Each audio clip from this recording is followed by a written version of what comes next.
সেটা তো করবো আমি আগে করি, আমি আগে মিটাই। আপনার কত ভাই? 28,902।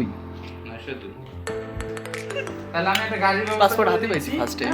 আপনারা দুইজন পয়সা মিলে দিয়ে যান, তাহলে পাসপোর্ট জমা দেওয়ার পর আগে আগে পাসপোর্ট এবং এই যে মূল্যবান ডকুমেন্টস, ঠিক আছে, এই যে আমাদের বলছে। এটা আপনি পার্সোনালি গাড়ি নিয়ে যেতে পারেন। আমি বলি আপনাদের লাগেজ নিয়ে আপনি বের হবেন। লাগেজ নিয়ে বের হলে আপনি একবার বসে যাবেন, গায়ে পাসপোর্ট নিয়ে একবার দিয়ে না ওরে নীল আকাশের নিচে এই সোনা বন্ধু বলেছিলেন ক্যাপ, যেটা তুমি সবাই সাতটা লিখতে বলে নদী দেখি, কিন্তু এটা কত মূল্য সেটা আমরাই ভালো। ও মাসে 2 লাখ, আসলে কাম করি।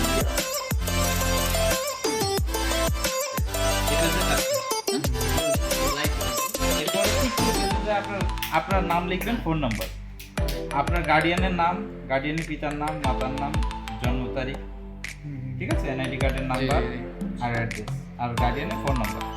গার্ডিয়ান যখন আসবে এখানে সাইন নেবেন, গার্ডিয়ানের ফোন নাম্বার নেবেন, আর গার্ডিয়ানের সাক্ষী নেবেন, ঠিক আছে। গার্ডিয়ানের এনআইডি কার্ডটা সাথে দিয়ে দেবেন। স্ট্যাম্প আর ফিডব্যাক ফর্মটা আমাকে দিয়ে দিবেন। ফিডব্যাক কোনটা জানো? বিমা, হ্যাঁ বিমাতে কার যেন ভুল হচ্ছে আমারটা। কপি দিয়ে ফিডব্যাক কোনটা দিব? স্ট্যাম্পের সাথে আরেকটা ফিডব্যাক কোনটা? মতন দিয়ে দিন। ও আচ্ছা আচ্ছা, মতামত। কেন কি মানে আপনি পাসপোর্ট করতে খরচ হয়েছে কিনা এগুলো, হ্যাঁ না নাম দেখা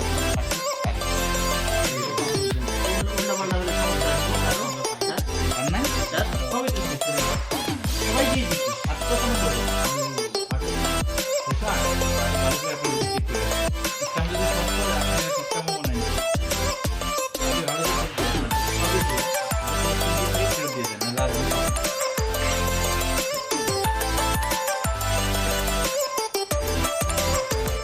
সিঙ্গাপুর গেছে, মানে দেখো চীনে, চায়নাতে গেছে অনেকবার।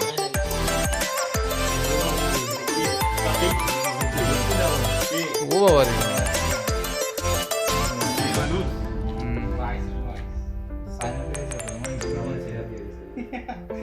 চায়নাতে মানে স্টুডেন্ট ভিসা দিছে।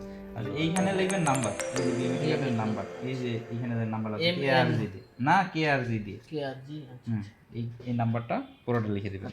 আর এখানে যে ক্লিয়ারেন্স ডেট, এই যে ডেটের করে ক্লিয়ারেন্স ডেটটা দিবেন, ঠিক আছে।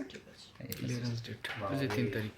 আচ্ছা আর কোনোটা থাকলো, এরপরেও যদি আপনাদের কোনো সমস্যা থাকে তাহলে আমাকে ডাইরেক্টলি ফোন দিয়ে, ঠিক আছে।